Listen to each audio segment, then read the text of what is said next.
1987년 봄, 동해시립중학교 강당은 졸업식을 앞둔 설렘으로 가득했다.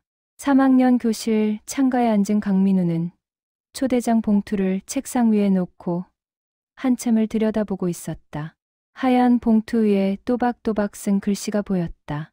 아버지께. 민우는 펜을 들어 봉투 뒷면에 작은 글씨로 한 줄을 더 적었다. 이번엔 꼭 와주세요. 글씨가 떨렸다. 초등학교 입학식, 운동회, 학예회, 중학교 입학식. 그 많은 행사에서 단 한 번도 아버지를 본 적이 없었다. 교실 뒤편에서 친구들이 웃으며 이야기하는 소리가 들렸다. 야, 졸업식 때 우리 아빠가 카메라 가져온대. 너희도? 당연하지. 우리 엄마는 새 옷까지 맞췄어. 민우는 조용히 초대장을 가방 속 깊이 넣었다. 창밖으로 봄볕이 쏟아지고 있었지만 그의 마음속엔 묘한 그늘이 드리워져 있었다. 저녁 무렵 민우는 집으로 돌아왔다. 좁은 연립주택 2층. 낡은 철문을 밀고 들어서니 어머니 김순이가 부엌에서 저녁 준비를 하고 있었다. 40 중반의 순이는 세탁소에서 하루 종일 일하고 온 탓에 얼굴이 지쳐 보였다. 민우는 가방에서 초대장을 꺼내 식탁 위에 조심스럽게 놓았다. 엄마, 이거. 순이가 물기 묻은 손을 앞치마에 닦으며 돌아봤다. 초대장을 보는 순이의 눈가에 잠깐 복잡한 빛이 스쳤다. 기쁨과 걱정이 교차하는 표정이었다. 우리 민우 벌써 졸업이네. 엄마가 예쁜 옷 사줄게. 민우는 고개를 들었다. 말하고 싶은 게 목구멍까지 차올랐지만 입 밖으로 나오지 않았다. 아빠는요? 그 한마디가 왜 이렇게 어려운지. 순이는 아들의 표정을 읽었다. 15년을 함께 산 모자였다. 무슨 생각을 하는지 알 수 있었다. 아빠한테도 얘기해 볼게. 이번엔 올 수 있을 거야. 순이의 목소리엔 확신이 없었다. 그저 아들을 위로하려는 공허한 약속처럼 들렸다. 민우는 고개를 끄덕였지만 가슴 한편이 무거웠다. 기대하지 않기로 했다. 기대하면 실망만 더 클 테니까. 밤이 깊어갈 무렵 현관문이 조용히 열렸다. 구조대원 강태수가 피곤한 몸을 이끌고 집에 들어섰다. 49의 태수는 25년째 동해소방서 구조대에서 일하고 있었다. 어깨가 넓고 다부진 체격이었지만 얼굴엔 깊은 피로가 새겨져 있었다. 오늘도 산악조난 구조 현장에서 밤늦게까지 작업을 했다. 거실 소파에 앉은 순이가 초대장을 내밀었다. 태수는 묵묵히 받아들었다. 흰 종이 위의 날짜를 보는 그의 눈빛이 흔들렸다. 2월 14일 오전 10시. 그날은 마침 근무조였다. 이번엔 좀 가줘. 애가 얼마나 기다리는데. 순이의 목소리가 떨렸다. 태수는 초대장을 천천히 접었다. 입술을 꾹 까물고 있는 그의 턱선이 굳어 있었다. 대답 대신 긴 침묵이 흘렀다. 그 침묵은 순이에게 이미 익숙한 대답이었다. 가지 못한다는 미안해. 짧은 사과가 전부였다. 태수는 초대장을 식탁 위에 놓고 자신의 방으로 들어갔다. 문이 닫히는 소리가 유난히 크게 들렸다. 순이는 초대장을 집어들고 한참을 바라봤다. 아들의 떨린 글씨가 눈에 밟혔다. 이번엔 꼭 와주세요. 민우는 자기 방 침대에 누워 천장을 바라보고 있었다.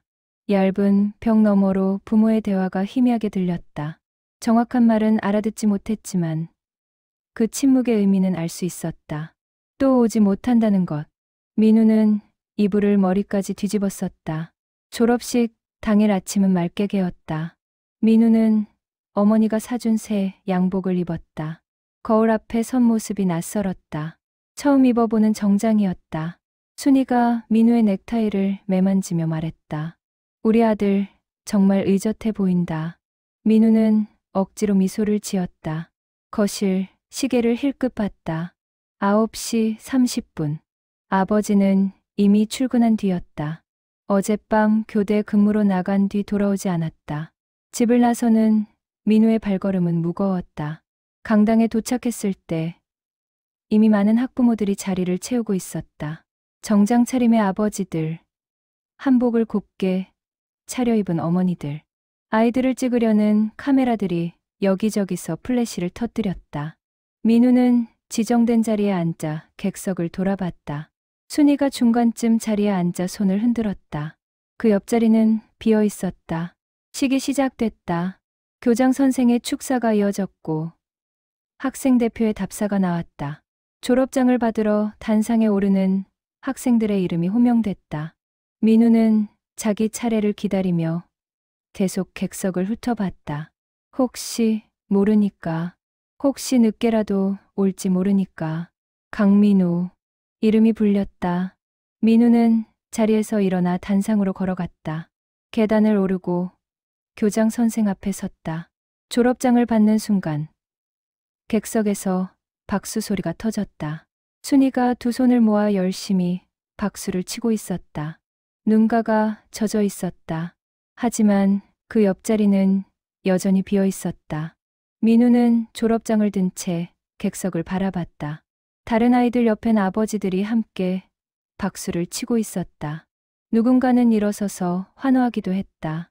민우의 시선이 어머니 옆빈 의자에 멈췄다. 그 빈자리가 유난히 크게 보였다. 식이 끝나고 학생들은 운동장으로 쏟아져 나왔다. 가족들과 함께 기념사진을 찍는 아이들로 북적였다. 민우는 어머니와 단둘이 교문 앞에 섰다. 순이가 들고 온 작은 카메라로 사진을 찍으려 했지만 민우는 고개를 저었다. 엄마, 됐어요. 그냥 가요. 민우야, 기념사진은 찍어야지. 괜찮아요. 필요 없어요. 민우의 목소리가 쌀쌀했다. 순이는 더 이상 말하지 못했다. 모자는 조용히 집으로 향했다. 걷는 내내 민우는 한마디도 하지 않았다. 순이는 아들의 옆 얼굴을 힐끗힐끗 쳐다봤다. 턱을 잔뜩 당긴 그 표정에서 상처가 보였다. 집에 돌아온 민우는 양복도 벗지 않은 채 자기 방으로 들어가 문을 닫았다. 침대에 앉아 졸업장을 펼쳐봤다. 강민우라는 이름 위에 교장의 도장이 선명했다.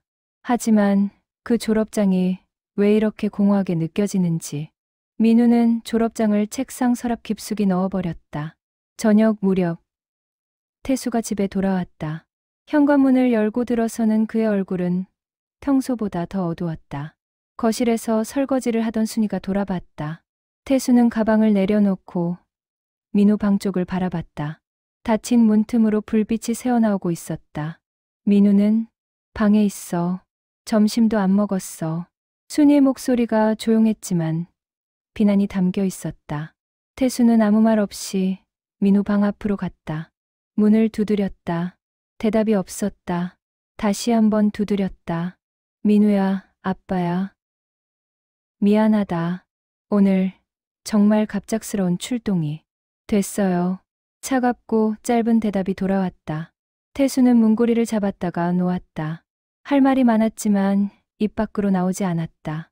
어떻게 설명해야 할지 몰랐다. 아니, 설명한다고 해서 아들이 이해할 것 같지도 않았다. 태수는 거실로 돌아와 소파에 깊이 앉았다. 손으로 얼굴을 감싸 쥐었다.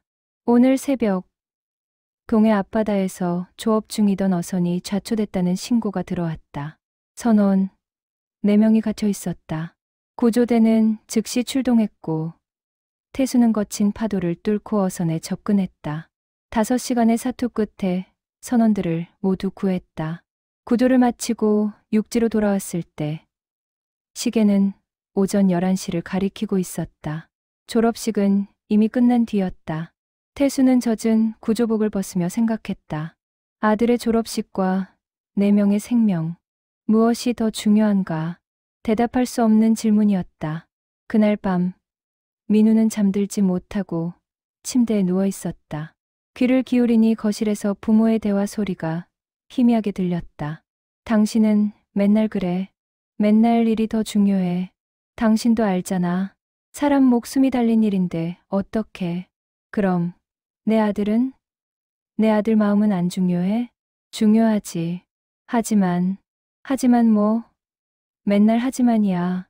입학식도 생일도, 운동회도 다 못 왔잖아. 순이의 목소리가 높아졌다. 태수는 대답하지 못했다. 민우는 이불을 머리까지 뒤집었었다. 듣고 싶지 않았다. 부모가 자기 때문에 싸우는 소리를. 며칠이 지났지만 민우는 아버지와 말을 섞지 않았다. 아침 식사 때도 저녁 때도 고개를 숙인 채 밥만 먹었다. 태수가 말을 걸어도 짧게 대답하거나 아예 대답하지 않았다. 태수는 점점 더 말이 없어졌다. 1989년 가을, 민우는 동해고등학교 1학년이 되어 있었다. 키가 훌쩍 자라 아버지 어깨를 넘어섰다. 목소리도 굵어졌다. 하지만 아버지와의 거리는 더 멀어졌다. 같은 집에 살지만 거의 대화가 없었다. 아침에 스쳐 지나가며 눈인사를 하는 게 전부였다. 11월 20일, 민우의 15번째 생일이 다가왔다. 순이는 일주일 전부터 준비를 시작했다. 민우가 좋아하는 음식 목록을 적고 케이크는 어떤 걸 주문할지 고민했다. 그리고 태수에게 여러 번 당부했다. 이번 생일만큼은 꼭 집에 있어줘. 민우가 얼마나 기다리는지 알아? 태수는 고개를 끄덕였다. 그날은 마침 비번이었다. 오랜만에 온전히 가족과 보낼 수 있는 날이었다. 태수도 마음속으로 다짐했다. 이번만큼은 아들과 제대로 시간을 보내야겠다고. 생일 당일 아침, 태수는 일찍 일어나 시장에 갔다. 민우가 어렸을 때 좋아하던 장난감 가게를 기억해냈다. 지금은 고등학생이 됐으니 장난감은 아니겠지만 뭔가 특별한 선물을 주고 싶었다. 서점을 돌아다니다 두꺼운 세계지도책을 샀다. 민우가 지리를 좋아한다는 걸 순이에게 들었었다. 오후가 되자 순이는 부엌에서 분주하게 움직였다. 민우가 좋아하는 갈비찜을 끓이고 잡채를 볶았다. 식탁 위에는 하나씩 요리가 쌓여갔다. 민우는 자기 방에서 공부를 하다가 부엌에서 나는 냄새를 맡았다. 입가에 미소가 번졌다. 엄마, 오늘 진짜 잔치네? 그럼 우리 아들 생일인데 아빠도 오늘 집에 있어. 민우의 표정이 살짝 굳었다. 아버지, 그 단어만 들어도 마음 한편이 불편했다. 하지만 오늘은 생일이니까 오늘만큼은 좋게 생각하기로 했다. 민우는 고개를 끄덕이고 다시 방으로 들어갔다. 저녁 6시, 가족 셋이 식탁에 둘러앉았다. 오랜만에 함께하는 저녁 식사였다. 태수가 민우에게 포장된 선물을 건넸다. 생일 축하한다. 민우는 조심스럽게 포장을 뜯었다. 두꺼운 세계지도책이 나왔다. 표지에는 지구본 그림이 그려져 있었다. 민우는 책장을 천천히 넘겨봤다. 각 나라의 상세한 지도와 설명이 빼곡했다. 마음에 들어?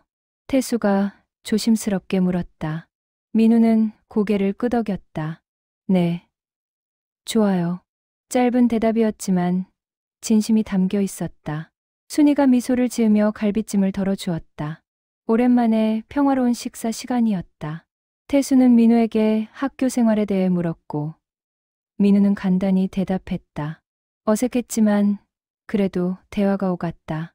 식사가 거의 끝나갈 무렵 순이가 부엌에서 케이크를 들고 나왔다. 초콜릿 케이크 위에 15개의 초가 켜져 있었다. 촛불이 어둑한 거실을 환하게 비췄다.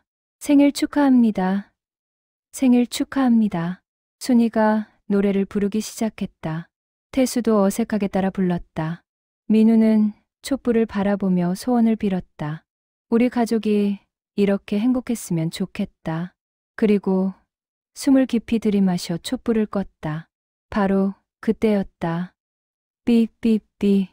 귀청을 찢는 무전기 소리가 울렸다. 태수의 허리춤에 찬 비상 호출기였다. 거실의 공기가 순식간에 얼어붙었다. 태수의 얼굴이 굳었다.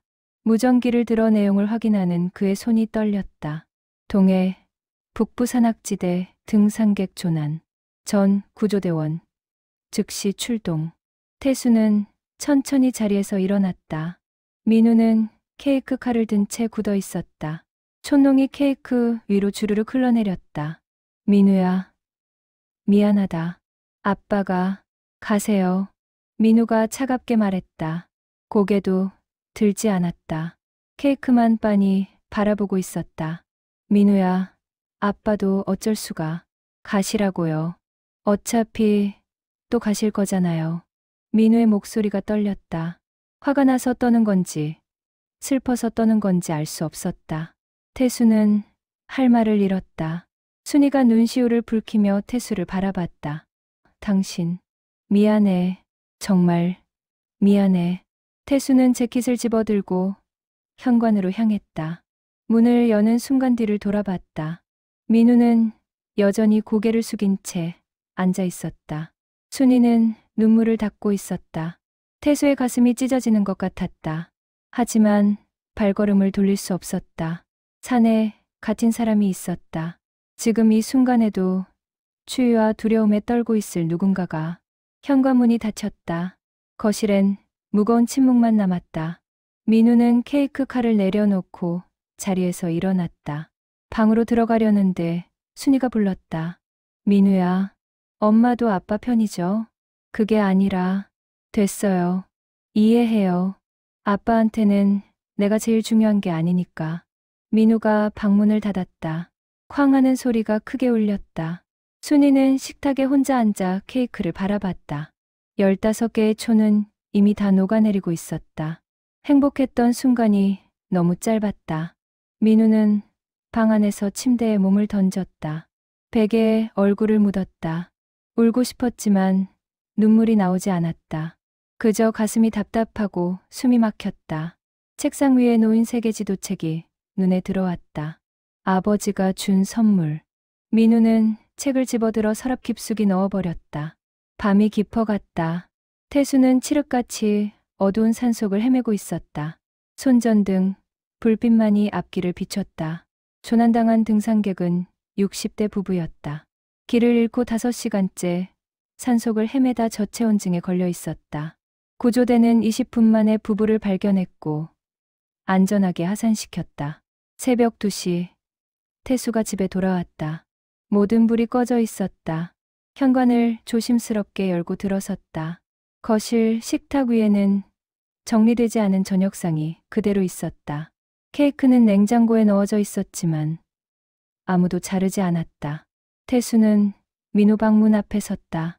문틈으로 새어나오는 불빛이 없었다. 잠든 것 같았다. 태수는 자기 방으로 들어가 침대에 앉았다. 구조복을 벗지도 못하고 그대로 앉아 있었다. 오늘 구한 노부부가 생각났다. 남편이 아내를 꼭 안고 있었다. 괜찮아. 이제 구조됐어. 서로를 위로하는 모습이 애틋했다. 태수는 그때 생각했다. 나는 누굴 구하고 있는 걸까? 타인의 생명을 구하면서 내 가족을 잃고 있는 건 아닐까? 다음 날 아침, 민우는 평소보다 일찍 일어나 학교로 갔다. 아버지와 마주치고 싶지 않았다. 현관문을 나서는 민우의 뒷모습을 순이가 안타깝게 바라봤다. 태수는 아직 방에서 나오지 않았다. 학교에서 하루를 보내고 돌아온 민우는 거실에서 어머니와 마주쳤다. 순이가 조심스럽게 입을 열었다. 민우야, 어제 아빠가 구한 사람들 있잖아. 60 넘은 노부부였대. 길을 잃고 5시간이나 추위에 떨었대. 조금만 늦었어도. 그래서요? 민우의 목소리가 차가웠다. 그래서 그 사람들은 중요하고 나는 안 중요하다는 거예요? 그게 아니라 아빠도 어쩔 수 없는. 어쩔 수 없다는 말 그만해요. 맨날 어쩔 수 없대. 입학식 때도, 졸업식 때도, 생일 때도. 언제까지 어쩔 수 없어요? 민우의 목소리가 높아졌다. 순이는 더 이상 할 말을 찾지 못했다. 민우는 자기 방으로 들어가 문을 닫았다. 그날 밤, 태수는 민우 방문 앞에 섰다. 노크를 하려다 말고 손을 내렸다. 무슨 말을 해야 할지 몰랐다. 사과? 변명? 둘 다 아닌 것 같았다. 태수는 결국 노크하지 않고 돌아섰다. 일주일이 지나고 한 달이 지났다. 민우와 태수의 대화는 점점 줄어들었다. 아침 인사도 눈인사로 대체됐다. 저녁 식사 시간에도 서로 다른 곳을 보며 밥을 먹었다. 순이가 중간에서 이야기를 꺼내봤지만 소용없었다. 민우는 마음속으로 다짐했다. 더 이상 아버지에게 기대하지 않겠다고. 아버지가 없어도 괜찮다고. 졸업식이든 생일이든 혼자서도 잘할 수 있다고. 하지만 그렇게 다짐할수록 마음 한편이 더 허전했다. 1991년 5월, 민우는 고등학교 2학년이 됐다. 학교에선 체육대회가 열렸다. 5월의 화창한 날씨, 아래 운동장은 학생들과 학부모들로 가득했다. 응원소리와 웃음소리가 운동장을 메웠다. 민우는 계주 선수로 뽑혔다. 육상부는 아니었지만 체육 시간에 달리기가 빨라서 선발됐다. 야, 강민우. 우리 반 우승. 내가 책임져야 해. 같은 반 친구가 어깨를 두드리며 말했다. 민우는 웃으며 고개를 끄덕였다. 운동장 한편에 마련된 학부모 관람석을 힐끗 봤다. 어머니가 앉아 있을 거였다. 아버지는 당연히 없겠지. 기대하지도 않았다. 오전 경기가 시작됐다. 축구, 줄다리기, 이어달리기가 차례로 진행됐다. 민우네 반은 줄다리기에서 1등을 했다. 학생들이 환호하고 선생님들이 박수를 쳤다. 오후 2시, 드디어 계주 경기 순서가 됐다. 민우는 2학년 전체에서 마지막 주자였다. 앵커, 가장 중요한 자리였다. 출발선에 서서 손목을 돌리며 몸을 풀었다. 심장이 빠르게 뛰었다. 긴장보다는 설렘에 가까웠다. 달리는 게 좋았다. 바람을 가르며 앞으로 나아가는 그 느낌이. 첫 주자가 출발했다. 민우는 제자리에서 가볍게 뛰며 준비했다. 두 번째, 세 번째 주자가 순조롭게 바통을 이어갔다. 민우네 반이 선두를 달리고 있었다. 관중석에서 응원 소리가 커졌다. 이반 화이팅! 강민우 화이팅! 순이가 벌떡 일어나 손뼉을 치며 소리쳤다. 민우는 어머니를 보고 씩 웃었다. 세 번째 주자가 다가왔다. 민우는 손을 뻗어 바통을 받았다. 완벽한 터치였다. 그리고 전력으로 달리기 시작했다. 바람이 얼굴을 때렸다. 다리가 땅을 박차고 앞으로 나아갔다. 뒤에서 따라오는 발소리가 들렸지만 신경 쓰지 않았다. 오직 앞만 봤다. 결승선이 점점 가까워졌다. 10m, 5m, 3m. 결승선을 통과하는 순간 관중석에서 함성이 터졌다. 1등이었다. 민우는 숨을 헐떡이며 고개를 들었다. 같은 반 친구들이 달려와 어깨를 두드렸다. 야, 진짜 멋있었어. 우승이다, 우승. 민우는 웃으며 친구들과 하이파이브를 했다. 그리고 관중석을 봤다. 순이가 두 손을 번쩍 들고 환호하고 있었다. 민우는 어머니를 향해 손을 흔들었다. 순이가 더 크게 손을 흔들며 답했다. 시상식이 시작됐다. 우승한 반 대표들이 단상에 올랐다. 민우도 함께 올라가 금메달을 목에 걸었다. 사진을 찍기 위해 줄을 맞춰 섰다. 담임 선생이 카메라를 들고 셔터를 눌렀다. 플래시가 터졌다. 자, 이제 부모님들이랑도 한 장씩 찍어요. 선생의 말에 학생들이 단상에서 내려와 학부모 관람석으로 향했다. 민우도 천천히 걸어갔다. 순이가 환하게 웃으며 기다리고 있었다. 민우는 어머니 옆에 섰다. 금메달이 햇빛에 반짝였다. 우리 아들 정말 멋있었어. 엄마가 얼마나 자랑스러운지 몰라. 순이가 민우의 어깨를 꼭 안았다. 민우는 어머니의 품에서 미소를 지었다. 하지만 주변을 둘러보니 대부분의 학생들이 부모 두 분과 함께 사진을 찍고 있었다. 아버지가 아들을 번쩍 들어 올리는 모습, 어머니가 딸의 머리를 쓰다듬는 모습, 가족 셋이 함께 웃는 모습들. 민우는 고개를 돌려 운동장 입구를 봤다. 혹시나 하는 마음에 혹시 늦게라도 올까봐. 하지만 거기엔 아무도 없었다. 오후의 햇살만 운동장을 비추고 있었다. 민우야, 사진 찍자. 순이가 카메라를 들었다. 민우는 어머니 옆에 바짝 붙어 섰다. 금메달을 가슴 앞으로 들어 올렸다. 순이가 팔을 길게 뻗어 셀카를 찍으려 했다. 하지만 각도가 잘 안 나왔다. 저기요. 사진 좀 찍어주실 수 있어요? 순이가 옆을 지나가던 다른 학부모에게 부탁했다. 중년 남성이 흔쾌히 카메라를 받아들었다. 자, 하나 둘 셋. 찰칵. 사진이 찍혔다. 순이와 민우 둘이서. 민우는 웃고 있었지만 눈빛이 밝지 않았다. 카메라를 돌려받은 순이가 사진을 확인했다. 모자가 다정하게 웃고 있는 사진. 하지만 순이는 그 사진 속 빈 공간이 보였다. 민우 옆에 있어야 할 사람이 없었다. 집으로 돌아가는 길. 민우는 금메달을 목에 건 채 걸었다. 순이가 말을 걸었다. 저녁에 뭐 먹고 싶어? 엄마가 맛있는 거 해줄게. 아무거나요. 삼겹살 구워줄까? 좋아요. 대화가 이어지지 않았다. 민우는 계속 고개를 숙이고 걸었다. 금메달이 햇빛에 반짝일 때마다 왠지 모르게 무거웠다. 우승의 기쁨보다 공허함이 더 컸다. 집에 도착했을 때 태수는 아직 퇴근 전이었다. 거실은 조용했다. 민우는 금메달을 목에서 풀어 책상 서랍에 넣었다. 보이지 않는 곳에 순이가 부엌에서 저녁 준비를 시작했다. 삼겹살을 꺼내고 상추를 씻었다. 저녁 6시 태수가 집에 돌아왔다. 피곤한 얼굴로 현관문을 열고 들어섰다. 순이가 거실에서 맞이했다.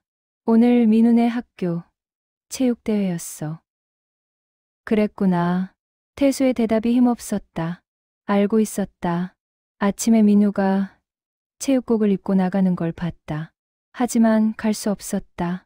근무 중이었고 오전에 교통사고, 구조 출동이 있었다. 민우가 계주에서 1등 했어. 금메달 받았어. 순이가 조심스럽게 말했다. 태수의 눈빛이 흔들렸다. 민우 방을 바라봤다. 문은 닫혀 있었다. 그래. 잘했네. 태수가 중얼거렸다. 순이는 더 이상 말하지 않았다. 부엌으로 돌아가 저녁 준비를 마무리했다. 식사 시간. 세 사람이 식탁에 앉았다. 태수가 먼저 입을 열었다. 민우야. 오늘 1등 했다며? 축하한다. 민우는 고개를 들지 않고 밥만 먹었다. 대답이 없었다. 민우야? 감사합니다. 기계적인 대답이었다. 감정이 실리지 않은 목소리였다. 태수는 젓가락을 내려놓았다. 아빠가 오늘 못 가서 미안해. 근무 중이었고. 됐어요. 익숙해요. 민우가 짧게 말하고 다시 밥을 먹었다. 태수는 할 말을 잃었다.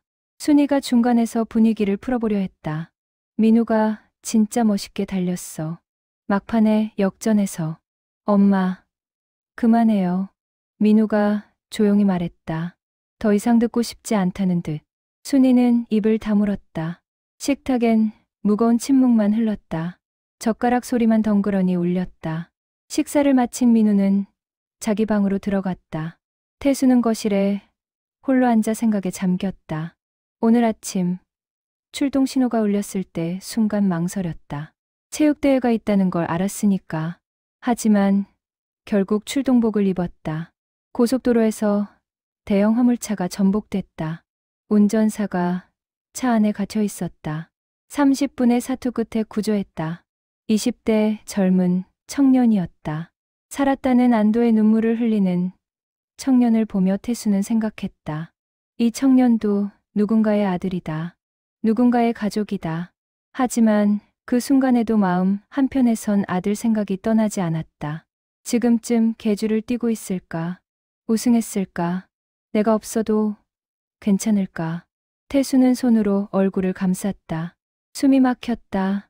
다음 날 아침, 민우는 평소보다 일찍 일어나 학교로 갔다. 아버지와 마주치기 전에 집을 나섰다. 태수는 민우가 나간 뒤에야 방에서 나왔다. 거실, 소파에 앉아 멍하니 창밖을 바라봤다. 순이가 태수 옆에 앉았다. 한참 침묵하다 조용히 말했다. 민우가 자꾸 당신한테서 멀어지는 것 같아. 이러다 완전히. 나도 알아. 하지만 어떻게. 이게 내 일인데. 일도 중요하지만 아들도 중요하잖아. 당신은 선택할 수 있어? 위급한 상황에 처한 사람을 두고 갈 수 있어? 태수의 목소리가 떨렸다. 순이는 대답하지 못했다. 태수가 계속 말했다. 나도 힘들어. 매번 아들 실망시키는 게 얼마나 괴로운지 알아? 하지만 내가 안 가면 누군가 죽을 수 있어. 그 무게를 어떻게 감당해? 순이는 태수의 손을 잡았다. 거칠고 굳은 살 박힌 손이었다. 수없이 많은 사람을 구해낸 그 손. 나도 당신이 하는 일이 얼마나 중요한지 알아. 하지만 민우도 이해할 수 있게 해줘. 대화를 해야지. 대화? 아이가 나한테 말도 안 하는데 당신이 먼저 다가가야지. 태수는 대답하지 못했다. 어떻게 다가가야 할지 몰랐다.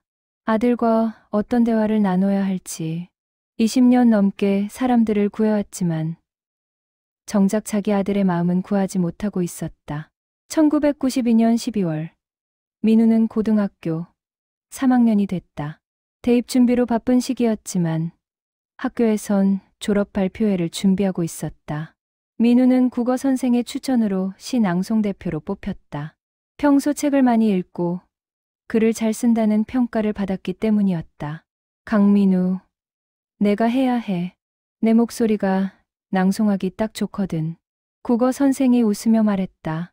민우는 처음엔 거절하려 했지만 선생의 간곡한 부탁에 결국 수락했다. 낭송할 시는 윤동주의 서시였다. 죽는 날까지 하늘을 우러러 한 점 부끄럼 없기를. 민우는 그 구절이 마음에 들었다. 발표회는 12월 20일로 정해졌다. 약 한 달의 준비 기간이 주어졌다. 민우는 매일 방에서 시를 읽고 또 읽었다. 감정을 실어 낭송하는 연습을 했다. 거울 앞에 서서 표정과 제스처도 연습했다. 어느 날 저녁, 순이가 민우 방문을 두드렸다. 민우야, 잠깐 나올래? 민우가 문을 열고 나왔다. 거실, 소파에 태수와 순이가 나란히 앉아 있었다. 민우는 조심스럽게 다가가 앉았다. 발표회가 12월 20일이라며? 순이가 물었다. 민우는 고개를 끄덕였다. 응. 오후 2시에 시작해. 아빠도 그날 꼭 갈게. 태수가 말했다. 민우는 태수를 쳐다봤다. 표정에 감정이 없었다. 그러세요. 민우야, 아빠가 정말. 됐어요. 안 오셔도 돼요. 어차피 익숙하니까. 민우가 자리에서 일어나 방으로 돌아가려 했다. 태수가 민우의 팔을 잡았다. 민우야, 아빠 말 좀 들어봐. 민우는 멈춰섰지만 돌아보지 않았다. 태수가 천천히 말했다. 아빠가 그동안 내 행사에 많이 못 가서 미안해. 하지만 이번엔 정말 갈 거야. 약속해. 민우는 태수의 손을 뿌리쳤다. 약속. 아빠가 지금까지 지킨 약속이 뭐가 있어요? 민우야, 입학식도, 졸업식도, 생일도, 체육대회도 다 약속했잖아요. 근데 한 번이라도 오셨어요? 민우의 목소리가 높아졌다. 참았던 감정이 터져 나왔다. 넌 아빠 일이 얼마나 중요한지 몰라. 사람, 목숨이 달린. 알아요. 그거 100번도 더 들었어요. 근데 저는요?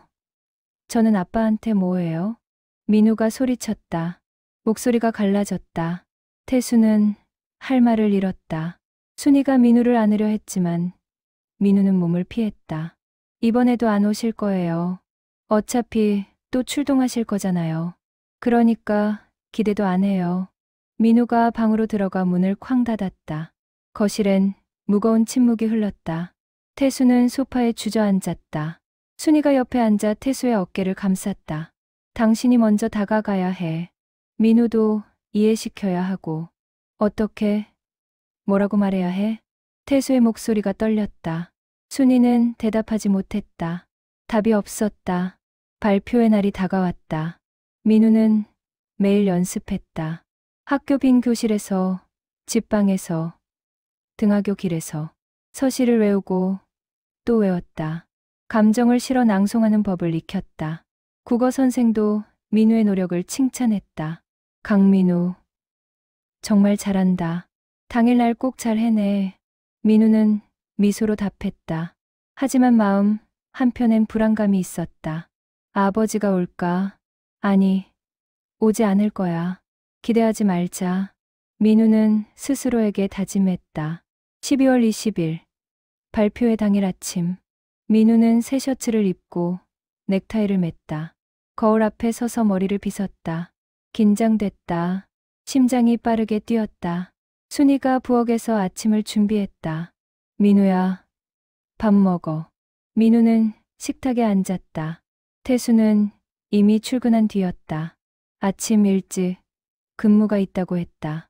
민우는 밥을 먹으며 어머니를 봤다. 엄마는 올 거죠? 당연하지. 엄마가 어떻게 안 가니? 순이가 웃으며 대답했다. 민우는 고개를 끄덕였다. 아버지에 대해서 묻지 않았다. 어차피 안 올 거니까. 오후 1시, 민우는 학교 강당에 도착했다. 무대 위에 마이크와 조명이 설치돼 있었다. 객석엔 벌써 학부모들이 하나둘 모이기 시작했다. 민우는 무대 뒤 대기실에서 마지막 연습을 했다.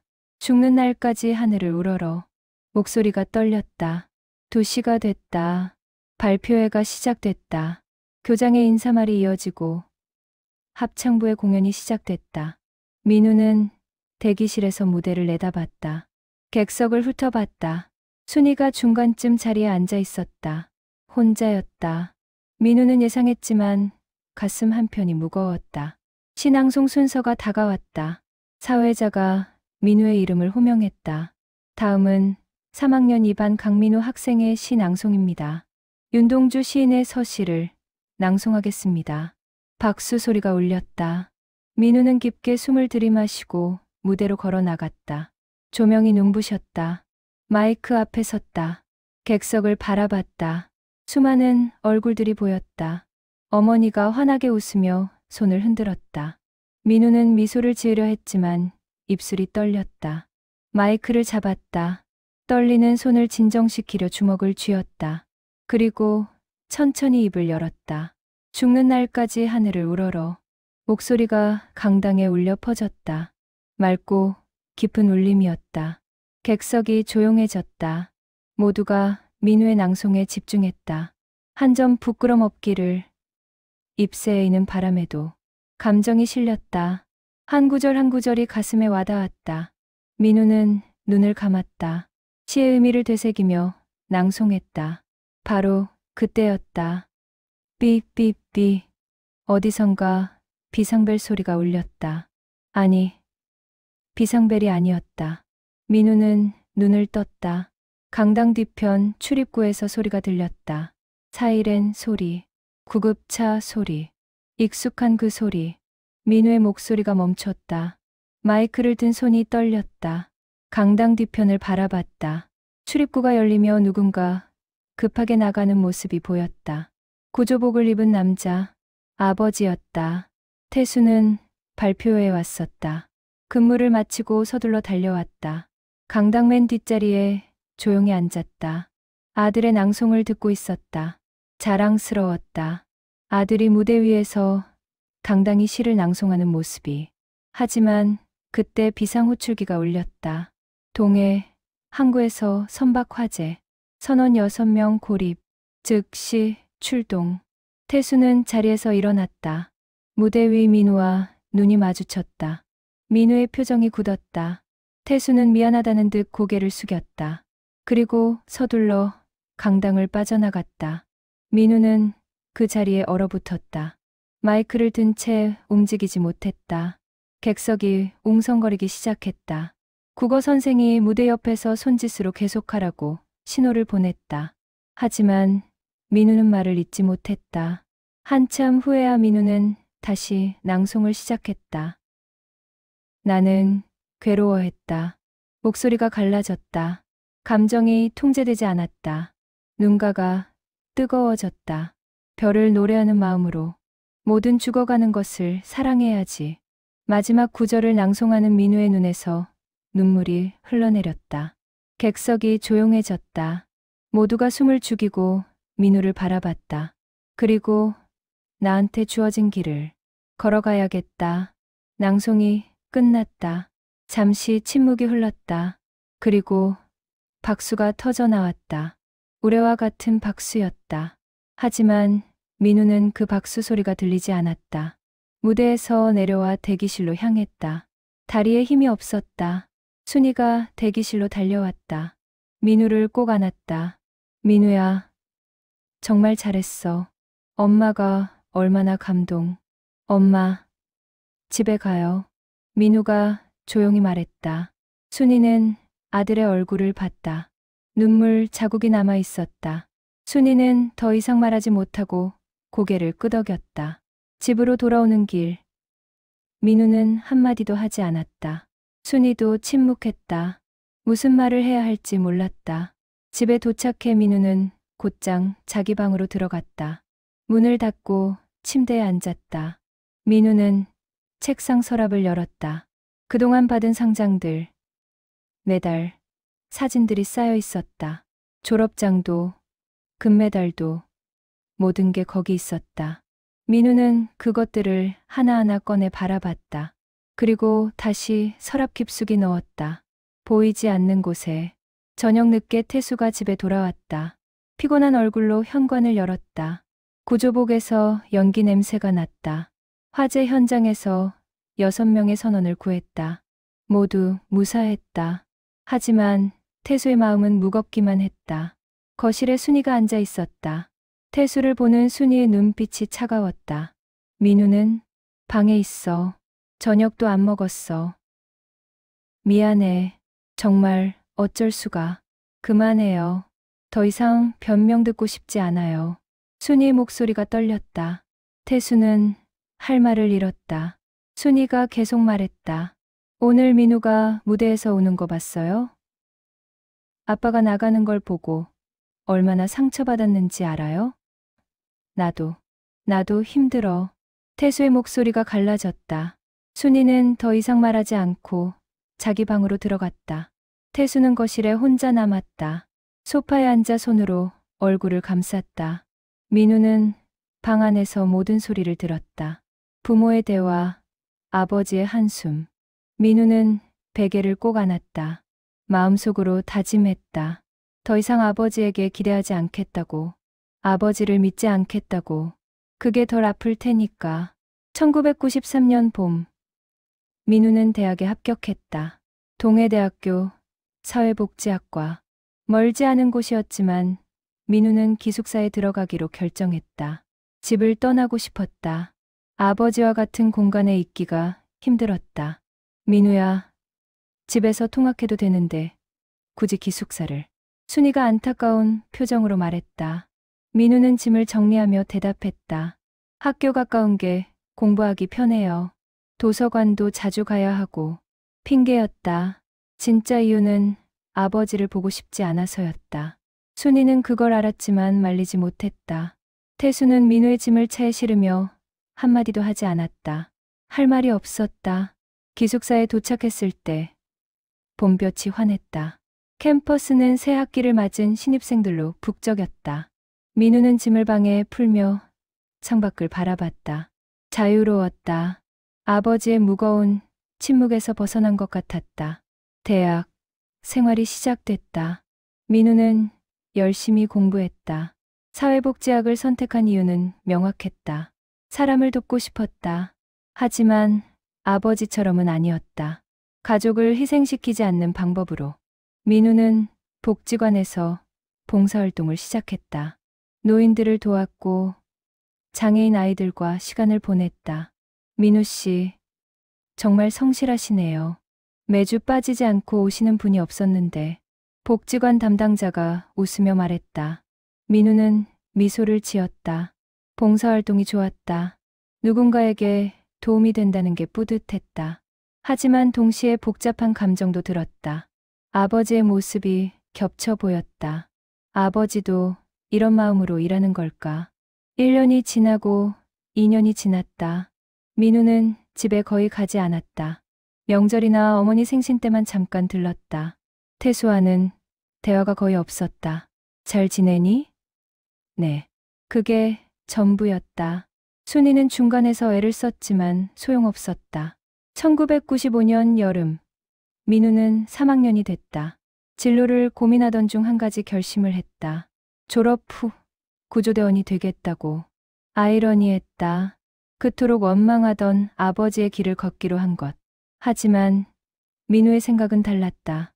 나는 아버지와 다를 거야. 일도 잘하고 가족도 챙길 거야. 둘 다 가능해.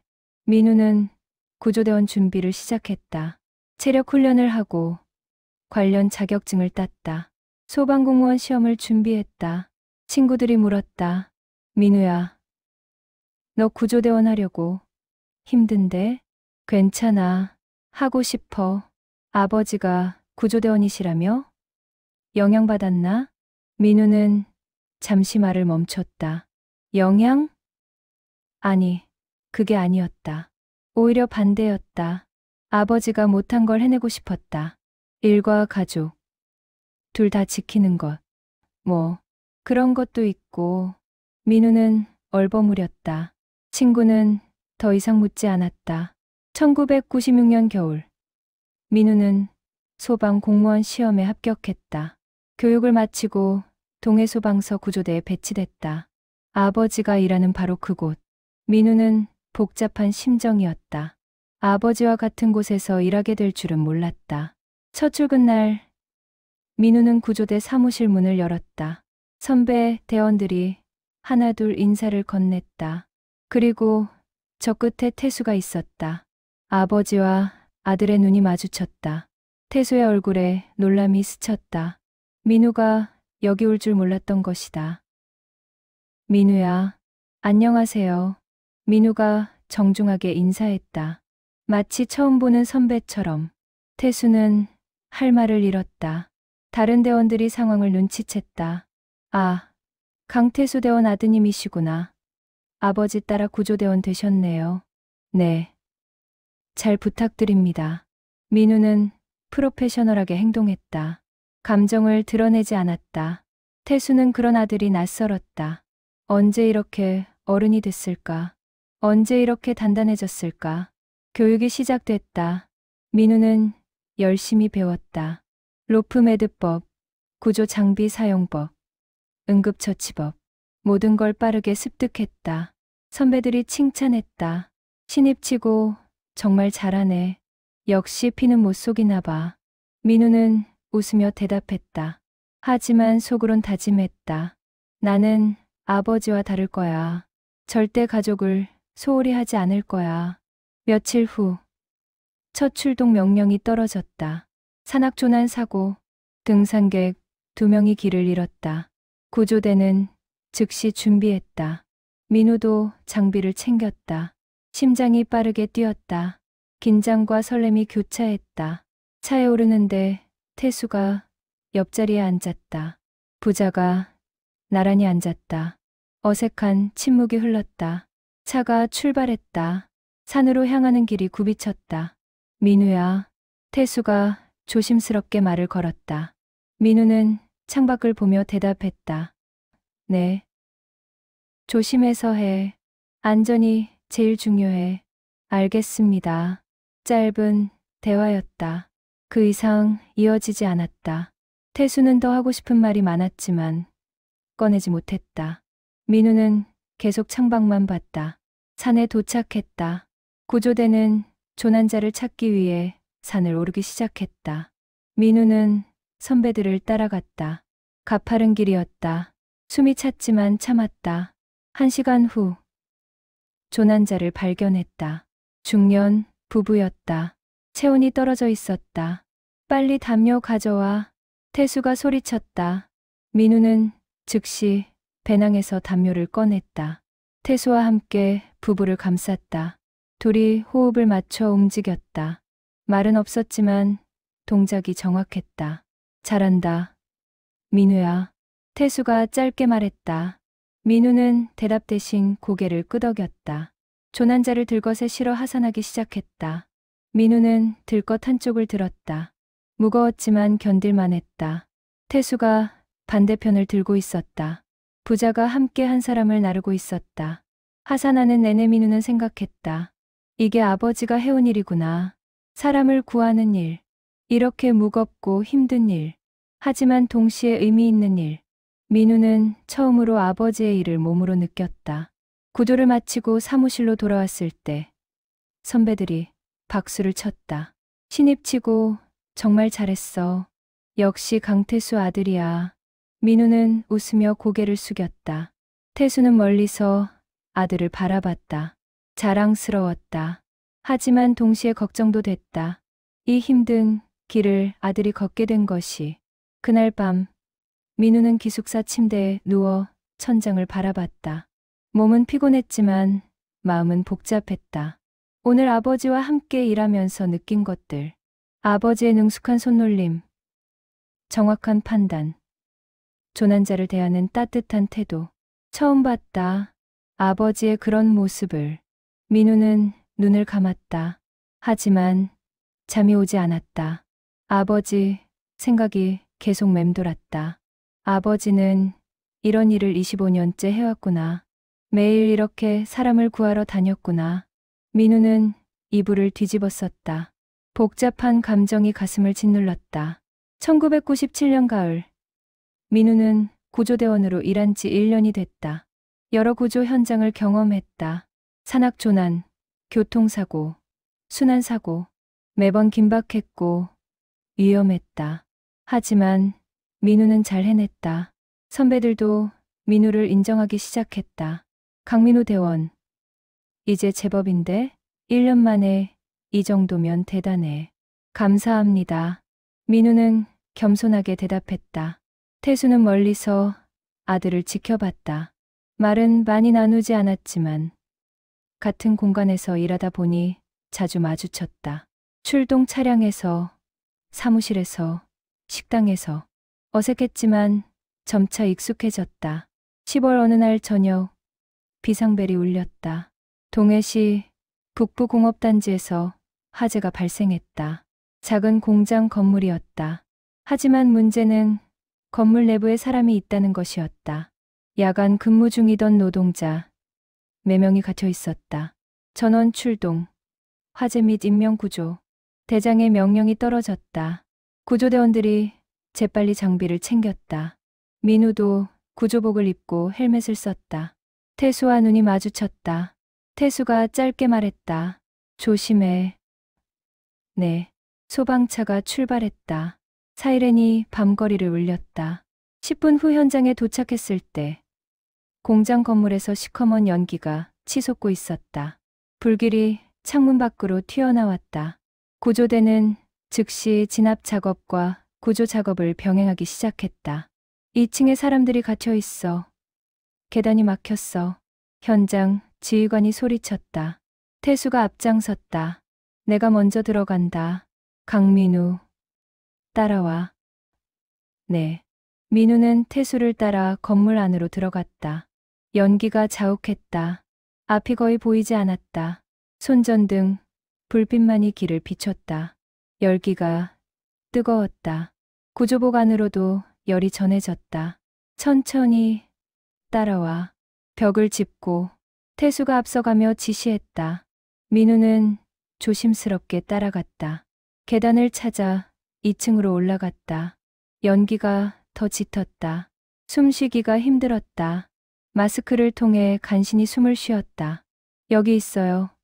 도와주세요. 희미하게 사람 목소리가 들렸다. 태수가 소리가 나는 쪽으로 향했다. 민우도 뒤따랐다. 문을 열자 작은 사무실이 나왔다. 4명의 노동자가 구석에 웅크리고 있었다. 모두 연기를 마셔 기침을 하고 있었다. 괜찮습니다. 구조대 왔어요. 태수가 차분하게 말했다. 노동자들의 얼굴에 안도감이 스쳤다. 민우는 담요를 꺼내 노동자들을 감쌌다. 태수와 민우는 노동자들을 하나씩 부축해 밖으로 나가기 시작했다. 하지만 문제가 생겼다.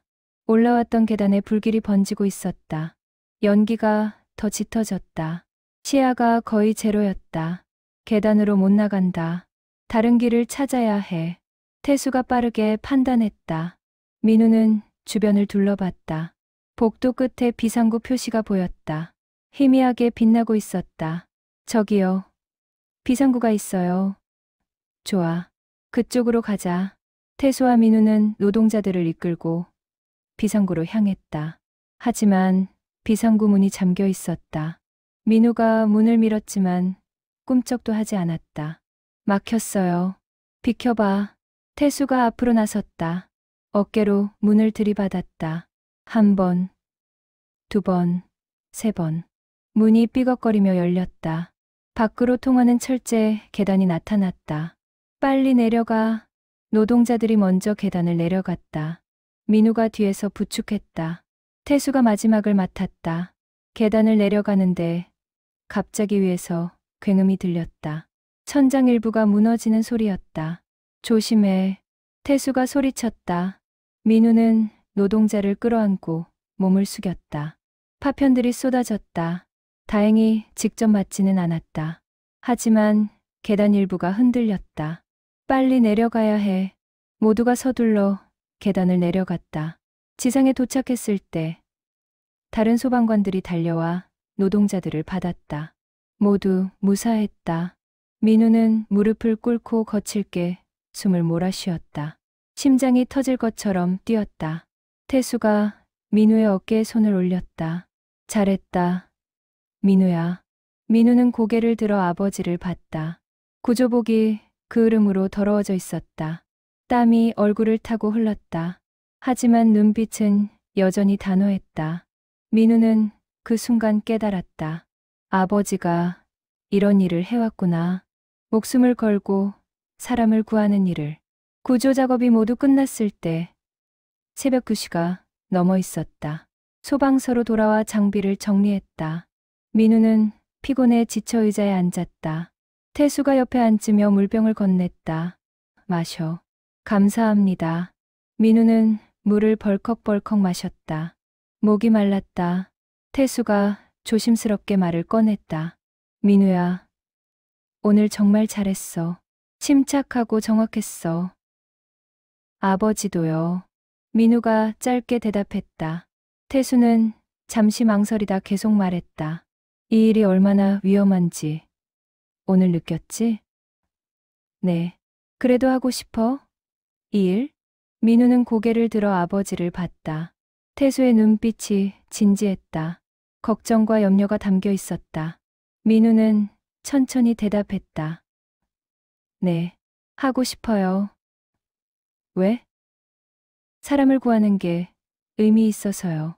민우의 대답에 태수는 미소를 지었다. 오랜만에 보는 아버지의 미소였다. 따뜻했다. 그래. 그 마음이면 좋은 구조대원이 될 거야. 태수가 민우의 어깨를 두드렸다. 민우는 가슴 한편이 따뜻해지는 걸 느꼈다. 오랜만에 느끼는 감정이었다. 다음 날, 민우는 어머니에게 전화를 걸었다. 순이가 반가운 목소리로 받았다. 민우야, 웬일이야? 엄마, 어제 큰 화재 현장에 갔었어요. 뭐, 다친 데 없어? 네, 괜찮아요. 그냥 엄마한테 말하고 싶어서. 순이는 아들의 목소리에서 뭔가 달라진 걸 느꼈다.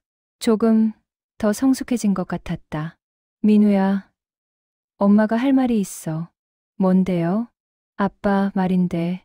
아빠도 너한테 하고 싶은 말이 많아. 그동안 표현을 못했을 뿐이야. 민우는 대답하지 않았다. 순이가 계속 말했다. 아빠가 너한테 미안해하는 거 알아? 내 행사에 못 간 거. 지금도 후회하고 있어. 엄마, 한 번만 아빠한테 마음 열어줘. 응. 민우는 한숨을 쉬었다. 쉽지 않았다. 10년 넘게 쌓인 서운함이 하루아침에 사라지지 않았다. 하지만 어제 화재 현장에서 본 아버지의 모습이 자꾸 떠올랐다. 생각해 볼게요. 그래. 천천히. 엄마는 믿어. 전화를 끊고 민우는 창밖을 바라봤다. 가을 하늘이 높고 맑았다. 민우는 마음속으로 생각했다. 아버지를 이해해볼까? 조금씩. 1998년 봄. 민우와 태수는 같은 구조대에서 일한 지 1년 반이 됐다. 둘의 관계는 조금씩 변하고 있었다. 여전히 대화가 많지는 않았지만 현장에서 함께 호흡을 맞추며 서로를 이해하게 됐다. 어느 토요일 오후 민우는 드물게 집에 들렀다. 순이가 반가워하며 민우를 맞이했다. 민우야, 오랜만이다. 밥 먹었어? 아직이요. 엄마가 내가 좋아하는 된장찌개 끓여줄게. 순이는 부엌으로 향했다. 민우는 거실 소파에 앉았다. 집이 낯설었다. 오랜만에 와서 그런가? 아니면 더 이상 이곳이 자기 공간이 아닌 것 같아서 그런가? 저녁 무렵 태수가 퇴근했다. 현관문을 열고 들어서다 거실에 앉은 민우를 봤다. 놀란 표정이었다. 민우야, 왔구나. 네. 잘 지내냐? 네. 괜찮아요. 짧은 대화였다. 태수는 방으로 들어가 옷을 갈아입었다. 민우는 소파에 앉아 TV를 봤다. 순이가 두 사람을 번갈아 보며 한숨을 쉬었다. 여전히 어색한 부자였다. 저녁 식사 시간. 세 사람이 식탁에 둘러앉았다. 순이가 된장찌개를 떠주며 말했다. 민우야, 많이 먹어. 요즘 잘 먹고 다니는 거야? 네, 잘 먹어요. 너무 무리하지 마. 구조대 일이 힘들다며? 괜찮아요. 할만해요. 민우는 담담하게 대답했다. 태수가 민우를 보며 조심스럽게 말을 꺼냈다. 민우야, 다음 주 화요일에 우리 팀이 해양 구조 훈련 가거든. 내가 같이 가면 좋을 것 같은데. 민우는 젓가락을 멈추고 태수를 봤다. 태수가 먼저 말을 거는 게 드문 일이었다. 해양 구조요? 응. 바다에서 익수자 구조하는 훈련이야. 내가 아직 해본 적 없지? 네. 없어요. 그럼 같이 가자. 내가 가르쳐 줄게. 민우는 잠시 망설였다. 아버지와 단둘이 시간을 보낸다는 게 부담스러웠다. 하지만 거절할 이유도 없었다. 배워야 할 것이었으니까. 알겠습니다. 좋아. 그럼 화요일 오전 8시에 해양경찰서 앞에서 만나자. 순이는 두 사람의 대화를 들으며 미소를 지었다. 작은 변화였지만 의미가 있었다. 적어도 대화는 하고 있었으니까. 화요일 아침, 민우는 해양경찰서 앞에서 태수를 기다렸다. 햇살이 따뜻했다. 바다 냄새가 코끝에 스쳤다. 잠시 후 태수가 도착했다.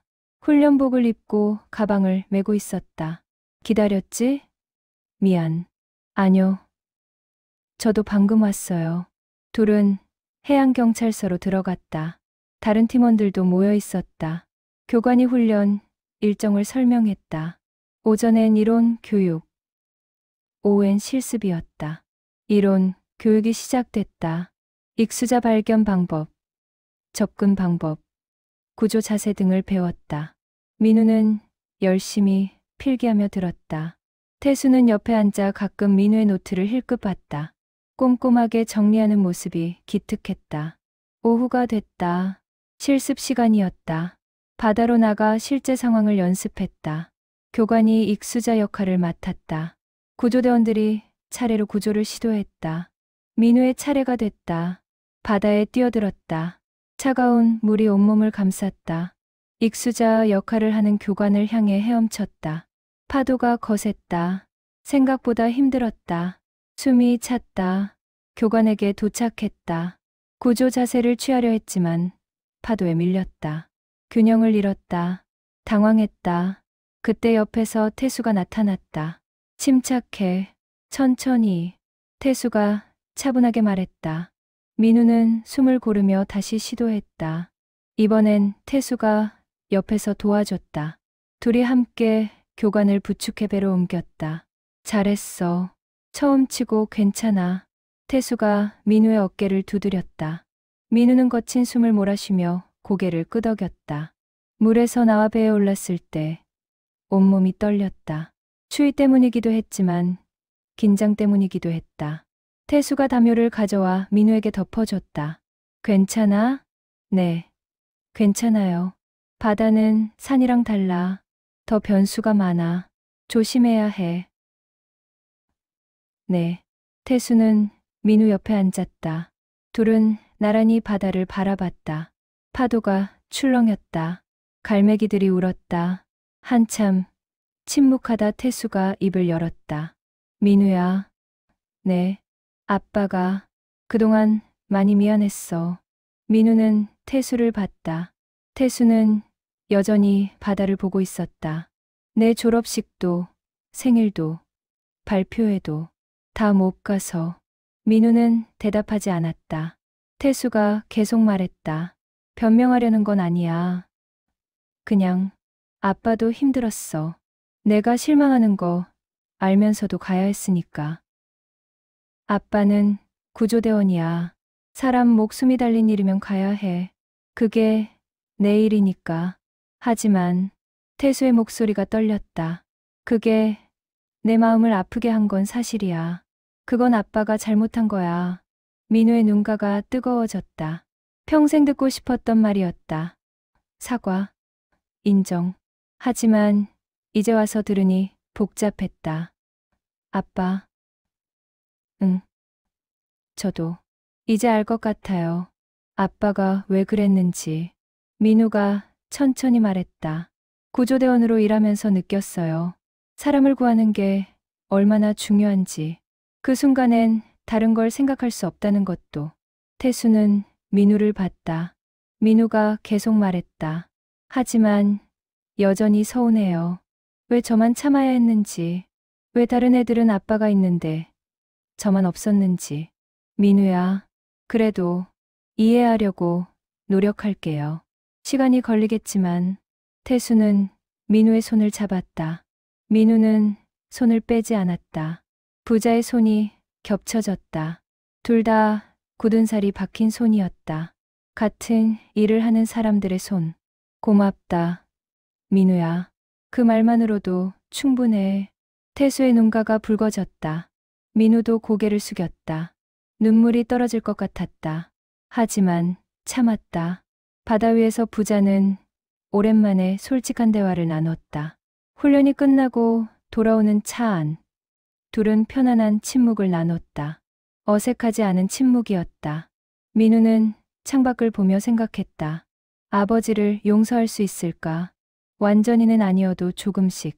집에 도착했을 때 순이가 저녁을 준비하고 있었다. 두 사람이 함께 들어오는 걸 보고 미소를 지었다. 훈련 잘했어? 네. 괜찮았어요. 민우가 대답했다. 태수도 웃으며 고개를 끄덕였다. 순이는 두 사람의 표정에서 뭔가 달라진 걸 느꼈다. 조금 더 가까워진 것 같았다. 저녁 식사 시간. 세 사람이 식탁에 앉았다. 이번엔 대화가 조금 더 자연스러웠다. 태수가 훈련 이야기를 했고 민우가 대답했다. 순이가 중간에서 웃으며 거들었다. 식사를 마치고 민우가 일어서려 하자 태수가 말했다. 민우야, 다음 주말에 시간 있어? 왜요? 등산 갈까 했는데. 셋이서. 민우는 잠시 망설였다. 하지만 거절하지 않았다. 알겠어요. 순이가 환하게 웃었다. 오랜만에 가족이 함께하는 시간이 될 것 같았다. 태수도 미소를 지었다. 민우는 어색하게 웃으며 고개를 끄덕였다. 그날 밤 민우는 기숙사 침대에 누워 하루를 되돌아봤다. 아버지와의 대화, 바다 위에서의 순간들. 마음 한편이 조금 가벼워진 것 같았다. 아직 완전히 용서한 건 아니었다. 하지만 시작은 했다. 2005년 겨울, 세월이 많이 흘렀다. 민우는 32살이 됐고 구조대원으로 10년째 일하고 있었다. 이제는 중견대원이었다. 후배들을 가르치고 어려운 구조 현장을 맡았다. 태수는 56이 됐다. 머리가 하얗게 샜고 허리도 예전 같지 않았다. 하지만 여전히 현역으로 뛰고 있었다. 어느 토요일 오후 민우는 여자친구 수진과 함께 집에 들렀다. 순이가 반갑게 맞이했다. 어머, 수진이도 왔구나. 어서 와. 안녕하세요, 어머니. 수진은 공손하게 인사했다. 순이는 수진을 무척 마음에 들어 했다. 밝고 다정한 성격이었다. 거실에 앉아 이야기를 나누고 있는데 태수가 퇴근했다. 현관문을 열고 들어서다 민우와 수진을 봤다. 아, 왔구나. 수진 씨도. 안녕하세요, 아버지. 수진이 일어나 인사했다. 태수는 웃으며 고개를 끄덕였다. 예전보다 표정이 부드러워졌다. 나이가 들면서 더 온화해진 것 같았다. 밥 먹었어? 엄마가 저녁 준비 중이야. 아니요, 아직이에요. 같이 먹으려고 왔어요. 저녁 식사 시간. 네 사람이 식탁에 둘러앉았다. 순이가 정성껏 준비한 음식들이 식탁에 가득했다. 대화가 오갔다. 수진이 밝게 이야기를 이끌어갔다. 민우 씨가 구조대에서 정말 훌륭하다고 다들 그러던데요. 순이가 자랑스럽게 말했다. 우리 민우가 워낙 성실해서 어릴 때부터 그랬어. 아니에요, 엄마. 그냥. 민우가 쑥스러워하며 말을 흐렸다. 태수가 웃으며 거들었다. 민우가 정말 잘해. 나보다 나아. 무슨 말씀을. 아버지한테 배운 건데요. 민우가 대답했다. 태수와 민우가 눈을 마주쳤다. 서로 미소를 지었다. 예전과는 많이 달라진 모습이었다. 수진이 그 모습을 보며 흐뭇하게 웃었다. 식사를 마치고 거실에서 차를 마시는데 민우가 조심스럽게 말을 꺼냈다. 엄마, 아빠, 말씀드릴 게 있는데. 응. 뭔데? 저리. 결혼하려고요. 순이의 얼굴이 환해졌다. 태수도 놀란 표정으로 민우를 봤다. 정말? 언제? 내년 봄쯤 생각하고 있어요. 수진이 수줍게 웃으며 대답했다. 순이는 수진의 손을 잡았다. 어머, 정말 축하해. 우리 며느리 정말 예쁘네. 태수도 일어나 민우의 어깨를 두드렸다. 잘했다. 민우야. 축하한다.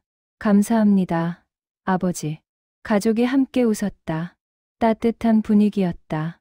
순이는 눈시울이 붉어졌다. 기쁨의 눈물이었다. 태수도 감개무량한 표정이었다. 아들이 결혼을 한다니. 시간이 참 빨리 흘렀다. 밤이 깊어갈 무렵 민우와 수진이 일어섰다. 이제 가볼게요. 그래. 조심해서 가. 현관까지 배웅을 나왔다. 민우가 신발을 신으며 태수를 봤다. 아버지, 다음 주에 시간 되세요? 응. 왜? 턱 씨도 같이 보러 가면 어때요? 아버지 의견도 듣고 싶어서. 태수의 눈이 커졌다. 예상하지 못한 제안이었다. 내가 같이 가도 돼? 당연하죠. 같이 가요. 민우가 웃으며 말했다. 태수는 말없이 고개를 끄덕였다. 목이 메었다. 순이가 태수의 손을 꼭 잡았다. 민우와 수진이 떠난 후 부부는 거실에 앉았다. 순이가 태수를 보며 말했다. 당신, 민우가 많이 변했죠? 응, 정말 많이 컸어. 이제 당신도 아들한테 마음 놓아도 될 것 같아요. 태수는 창밖을 바라봤다. 어둠 속에서 별들이 반짝였다. 태수는 생각했다. 민우야, 아빠보다 더 나은 아빠가 되렴. 일도 잘하고 가족도 잘 챙기는. 다음 주 민우와 태수는 웨딩숍에 갔다. 턱시도를 골랐다. 여러 벌을 입어보며 서로 의견을 나눴다. 이게 좋은 것 같은데? 네. 저도 이게 마음에 들어요. 그래. 이걸로 하자. 턱시도를 결정하고 나오는 길. 둘은 카페에 들렀다. 커피를 마시며 이야기를 나눴다. 민우야. 네. 결혼하면 행복하게 살아야 해. 당연하죠. 그리고 가족을 소중히 여겨. 일도 중요하지만 가족이 먼저야. 태수의 목소리에 무게가 실렸다. 민우는 아버지의 눈을 봤다. 후회와 조언이 담겨 있었다. 아빠는 그걸 못 지켰어. 일만 쫓다가 너한테 상처를 줬지. 아버지, 너는 나보다 잘할 거야. 일도 잘하고 가족도 잘 챙길 거야. 그렇게 믿어. 민우는 고개를 끄덕였다. 가슴이 뜨거워졌다. 아버지의 진심이 느껴졌다. 노력할게요, 아버지. 최선을 다해서. 그래, 믿는다. 태수가 민우의 손을 잡았다. 민우도 아버지의 손을 꼭 잡았다. 부자의 손이 겹쳐졌다. 과거의 상처는 완전히 아물지 않았지만 서로를 향한 이해와 사랑은 자라나고 있었다. 2006년 봄, 민우와 수진의 결혼식이 열렸다. 많은 사람들이 참석했다. 구조대 동료들, 친구들, 가족들. 식장은 행복으로 가득했다. 민우가 턱시도를 입고 대기실에 섰다. 긴장됐다. 태수가 넥타이를 매만져주며 말했다. 멋있다. 우리 아들. 감사합니다. 민우야, 아빠가 자랑스럽다. 태수의 목소리가 떨렸다. 민우는 아버지를 꼭 안았다. 태수도 아들을 꼭 껴안았다. 오랜만에 나누는 포옹이었다. 식이 시작됐다. 민우가 입장하고 수진이 아버지 손을 잡고 입장했다.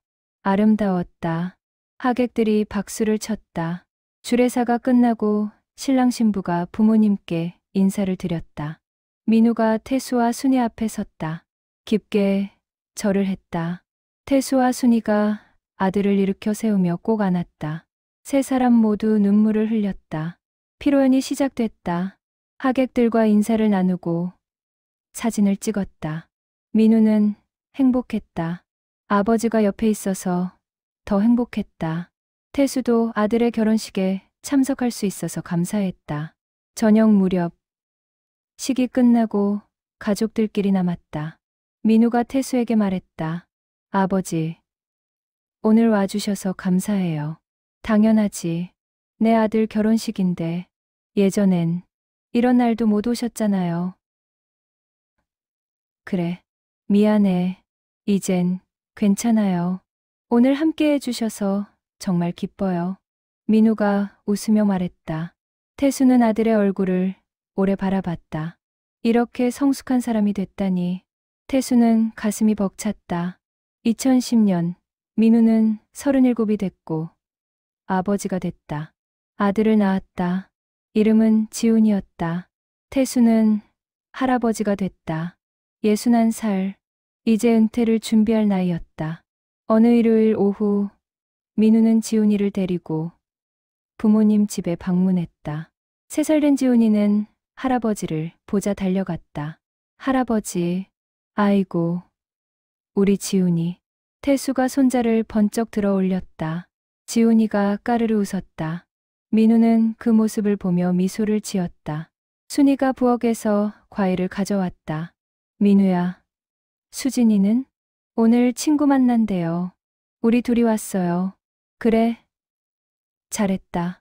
할아버지랑 놀고 가. 태수는 지훈이와 거실에서 놀았다. 장난감, 자동차를 굴리고 그림책을 읽어줬다. 지훈이는 할아버지를 무척 좋아했다. 태수도 손자와 노는 시간이 즐거웠다. 민우는 그 모습을 보며 생각했다. 아버지가 나한테도 이랬으면 좋았을 텐데. 하지만 이제는 원망하지 않았다. 이해했다. 아버지도 최선을 다했다는 걸. 저녁 식사 후 지훈이가 잠들었다. 민우는 아들을 안방에 눕히고 거실로 나왔다. 태수가 소파에 앉아 TV를 보고 있었다. 아버지. 응. 내년에 은퇴하신다며요? 그래. 이제 나이도 있고 몸도 예전 같지 않아서. 태수가 쓴웃음을 지었다. 민우는 아버지 옆에 앉았다. 은퇴하시면 뭐 하실 거예요? 글쎄, 엄마랑 여행도 가고 싶고 손자도 자주 봐야지. 좋네요. 오랜만에 여유 좀 가지세요. 응, 그래야지. 잠시 침묵이 흘렀다. 민우가 조심스럽게 말했다. 아버지, 저 한 가지 부탁이 있어요. 뭔데? 지훈이 돌잔치 때 꼭 와주세요. 태수는 민우를 봤다. 민우의 눈빛이 진지했다. 이번엔 절대 못 오신다는 말 없을 거죠? 당연하지. 내 손자 돌잔치인데. 약속하세요. 약속한다. 태수가 단호하게 말했다. 민우는 미소를 지었다. 태수의 약속을 믿었다. 2010년 가을, 지훈이의 돌잔치가 열렸다. 호텔 연회장에 많은 하객들이 모였다. 태수와 순이는 일찍 도착해 준비를 도왔다. 지훈이가 한복을 입고 나타났을 때 모두가 감탄했다. 귀여웠다. 지훈이는 돌상 앞에 앉았다. 실, 돈, 책 등이 놓여 있었다. 지훈이는 망설이지 않고 책을 집었다. 사람들이 박수를 쳤다. 학자들 상이네. 우리 지훈이 똑똑해. 태수는 손자를 보며 흐뭇하게 웃었다. 민우도 아들을 바라보며 행복해했다. 수진이 민우의 손을 잡았다. 가족이 함께 행복한 순간이었다. 돌잔치가 끝나고 저녁 무렵 가족들끼리 남아 이야기를 나눴다. 지훈이는 할아버지 품에 안겨 잠들어 있었다. 태수가 손자를 안으며 민우를 봤다. 민우야, 네. 너는 좋은 아빠야. 민우는 고개를 갸웃했다. 아직 잘하는지 모르겠어요. 아니야, 잘하고 있어. 지훈이 보면 알아. 행복해 보여. 태수의 목소리가 부드러웠다. 민우는 가슴이 따뜻해졌다. 아버지, 덕분이에요. 내가? 네.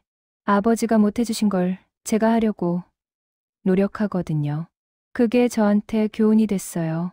태수는 잠시 말을 잃었다. 복잡한 감정이 스쳤다. 민우가 계속 말했다.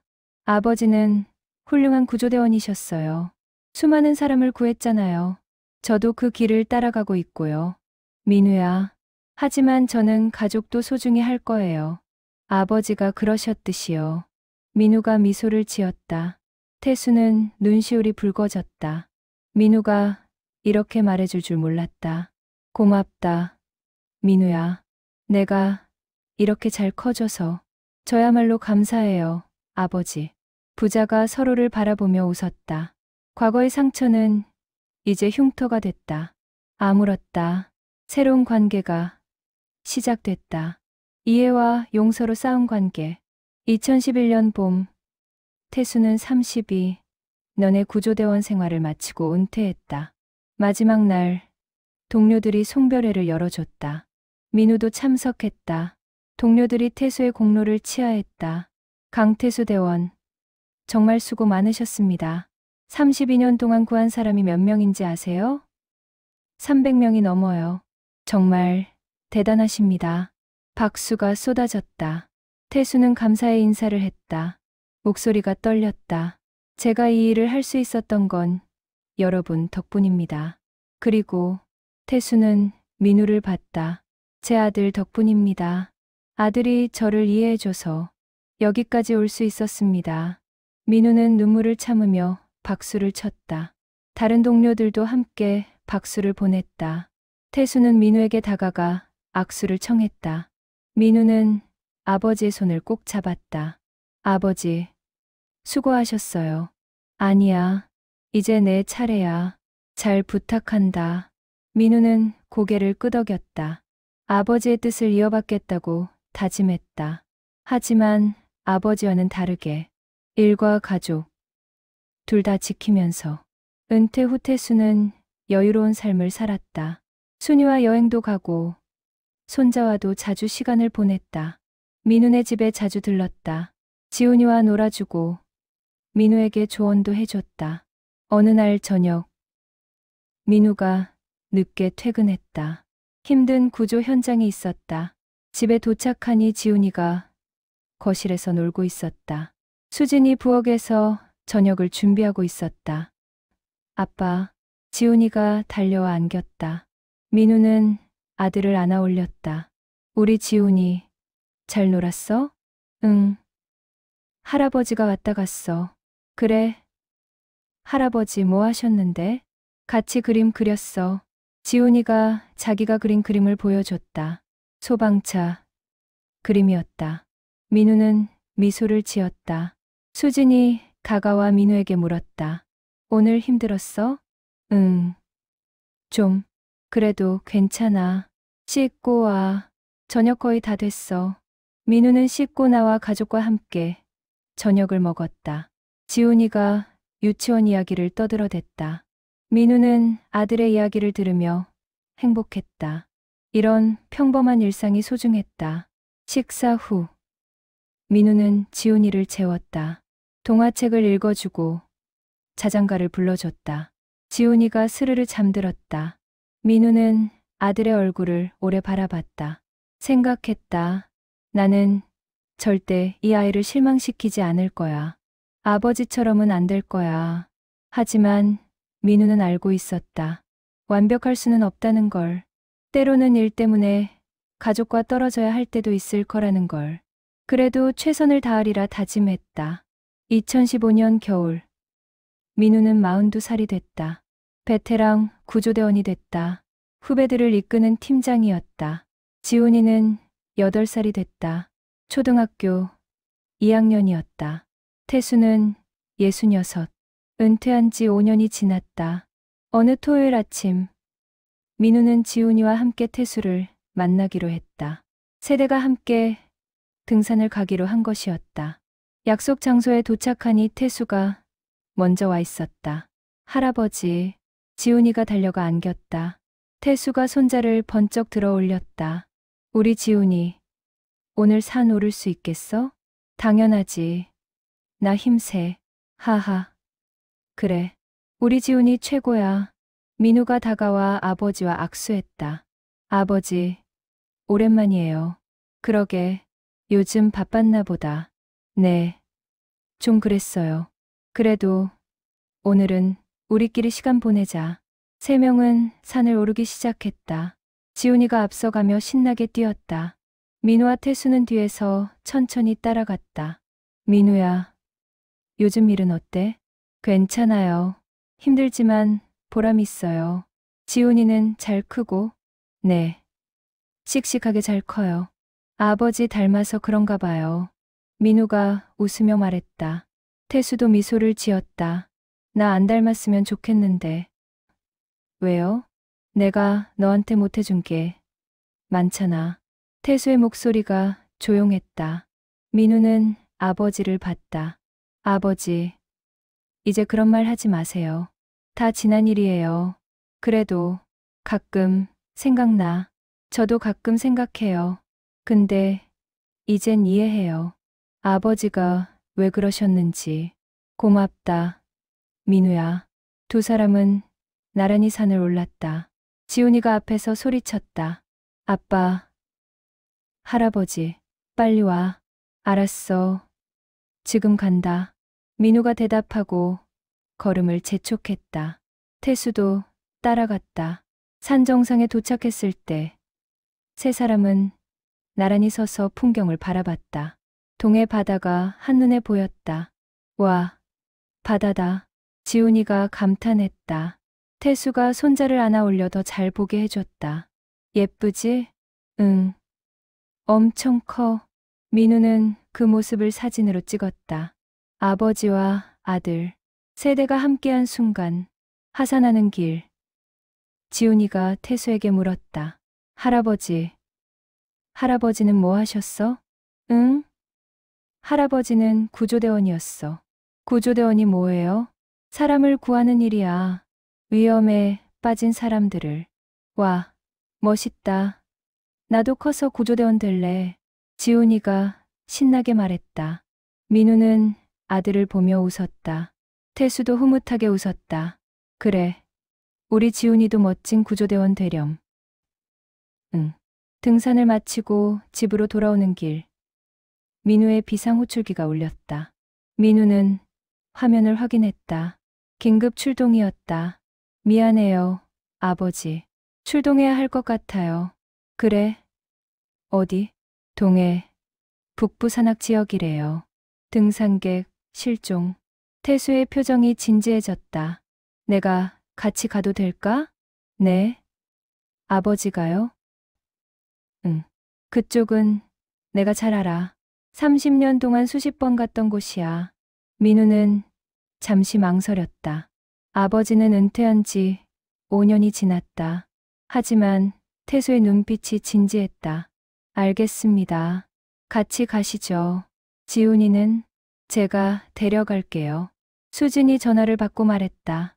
민우는 지훈이를 수진에게 맡기고 태수와 함께 소방서로 향했다. 소방서에 도착하니 이미 구조대가 준비 중이었다. 민우가 상황을 브리핑 받았다. 50대 남성 등산객이 오후부터 연락이 끊겼다. 가족이 신고했다. 강민우 팀장, 출발 준비됐습니다. 좋아, 출발하자. 민우가 명령했다. 태수도 장비를 챙겼다.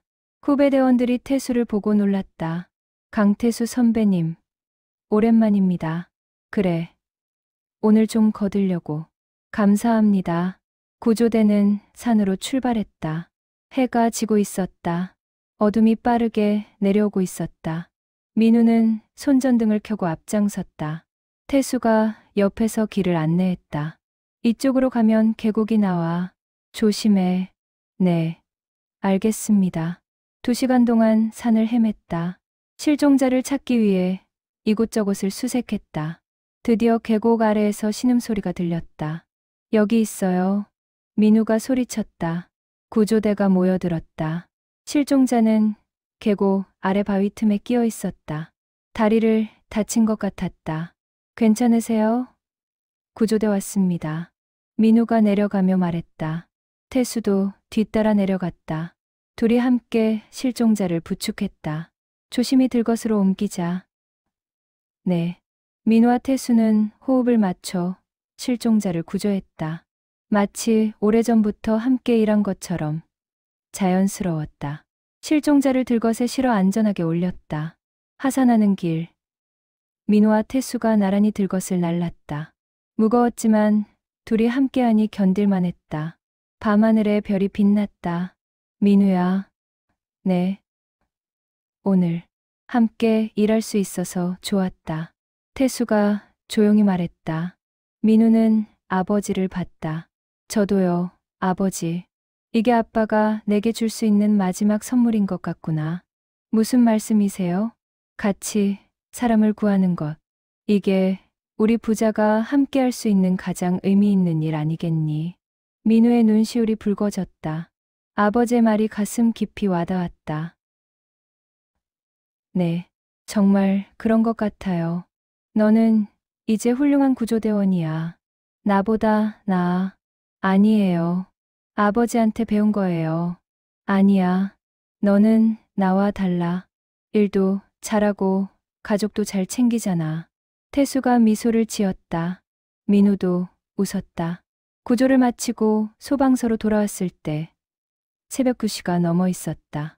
민우와 태수는 사무실에 앉아 차를 마셨다. 아버지, 오늘 함께 해주셔서 감사해요. 아니야, 나야말로 고마워. 마지막으로 한 번 더 현장에 나올 수 있어서. 마지막이라니요. 또 같이 나가면 되죠. 하하. 그래. 그럼 좋지. 두 사람은 웃으며 차를 마셨다. 밖에서 아침 해가 떠오르고 있었다. 그날 이후 민우는 구조대원으로 계속 일했다. 하지만 아버지처럼 가족을 소홀히 하지 않았다. 지훈이의 학교 행사에 빠짐없이 참석했다. 생일도, 발표회도, 운동회도. 민우는 약속을 지켰다. 지훈이는 아버지를 자랑스러워했다. 친구들에게 말했다. 우리 아빠는 구조대원이야. 사람을 구해. 와, 멋있다. 응. 우리 할아버지도 구조대원이었어. 지훈이는 환하게 웃었다. 민우는 아들의 그 미소가 세상에서 가장 소중했다. 2020년 코로나 팬데믹이 세상을 덮쳤다. 힘든 시기였다. 하지만 민우는 더욱 열심히 일했다. 구조 현장뿐 아니라 방역 활동에도 참여했다. 지훈이는 13살이 됐다. 중학교 1학년이었다. 어느 날 저녁, 민우가 퇴근했을 때 지훈이가 말했다. 아빠, 나 커서 구조대원 될 거야. 민우는 놀라서 아들을 봤다. 정말? 응. 아빠랑 할아버지처럼. 민우의 가슴이 뜨거워졌다. 태수에게 전화를 걸었다. 아버지, 지훈이가 구조대원 되겠대요. 정말? 우리 손자가? 네. 아버지랑 저를 닮고 싶대요. 태수는 전화 너머로 울컥했다. 3대가 같은 길을 걷게 된다니. 자랑스럽다. 정말 자랑스러워. 태수의 목소리가 떨렸다. 민우도 눈물을 참았다. 2025년 지훈이는 18이 됐다. 고등학교를 졸업하고 소방공무원 시험을 준비했다. 민우는 아들을 응원했다. 태수는 손자에게 조언을 해줬다. 지훈아, 구조대원은 힘든 일이야. 하지만 보람 있어. 알아요. 할아버지, 저도 할 수 있어요. 그래, 믿는다. 너는 할 수 있어. 2026년 봄, 지훈이는 시험에 합격했다. 교육을 마치고 동해소방서 구조대에 배치됐다. 민우와 태수가 일했던 바로 그곳. 첫 출근 날, 민우가 지훈이와 함께 소방서에 갔다. 태수도 함께 했다. 3대가 나란히 서 있었다. 지훈아, 오늘부터 시작이야. 네, 아빠, 힘들 거야. 하지만 포기하지 마. 안 그럴게요. 지훈이가 씩씩하게 대답했다. 태수가 손자의 어깨를 두드렸다. 우리 지훈이 멋진 구조대원 되렴. 네, 할아버지. 3대가 함께 사진을 찍었다.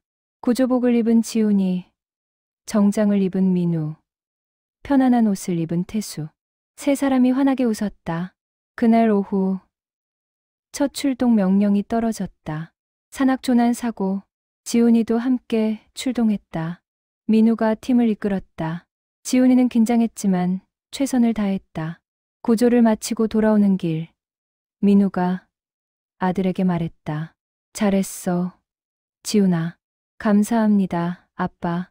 이 일은 단순히 직업이 아니야. 사명이야. 알아요. 하지만 가족도 소중히 여겨야 해. 그걸 잊지 마. 민우가 진지하게 말했다. 지훈이는 고개를 끄덕였다. 할아버지와 아빠한테 배운 거예요. 일도 중요하지만 가족은 더 중요하다는 거. 민우는 아들을 꼭 안았다. 가슴이 벅찼다. 그날 밤, 민우는 태수에게 전화를 걸었다. 아버지, 오늘 지훈이 첫 출동 잘 마쳤어요. 그래? 잘했네. 우리 손자. 네, 정말 자랑스러웠어요. 민우야. 네, 고맙다. 내가 있어서, 우리 가족이 이렇게 이어질 수 있어서. 태수의 목소리가 떨렸다. 민우도 눈물을 참았다. 저야말로 감사해요, 아버지. 저를 이 길로 이끌어 주셔서. 너는 나보다 훨씬 잘하고 있어. 아빠로서도, 구조대원으로서도. 아버지 덕분이에요. 두 사람은 한참 침묵했다. 하지만 그 침묵은 따뜻했다. 서로에 대한 이해와 사랑이 담겨 있었다. 전화를 끊고 민우는 창밖을 바라봤다. 밤하늘에 별이 빛나고 있었다. 민우는 생각했다. 아버지, 이제 이해해요. 당신이 지켜온 것들을, 그 무게를, 그리고 그 의미를. 민우는 미소를 지었다. 지훈이 방에서 자는 소리가 들렸다. 민우는 아들 방으로 가서 이불을 덮어줬다. 지훈이의 평화로운 얼굴을 보며 다짐했다. 나는 너를 지킬 거야. 일도 하고 아빠로서의 역할도 할 거야. 둘 다 가능해. 그걸 증명할 거야. 그리고 민우는 자기 방으로 돌아와 침대에 누웠다. 오랜만에 편안한 잠이 왔다. 꿈속에서 민우는 아버지와 함께 구조 현장에 서 있었다. 그리고 옆에는 아들도 있었다. 3대가 함께 사람을 구하고 있었다. 그것은 단순한 꿈이 아니었다. 현실이 될 미래였다. 사랑과 희생, 이해와 용서로 이어진 3대의 이야기. 119의 사이렌 소리는 계속 울릴 것이다. 하지만 이제 그 소리는 이별이 아닌 연결의 소리였다. 아버지와 아들, 그리고 손자를 이어주는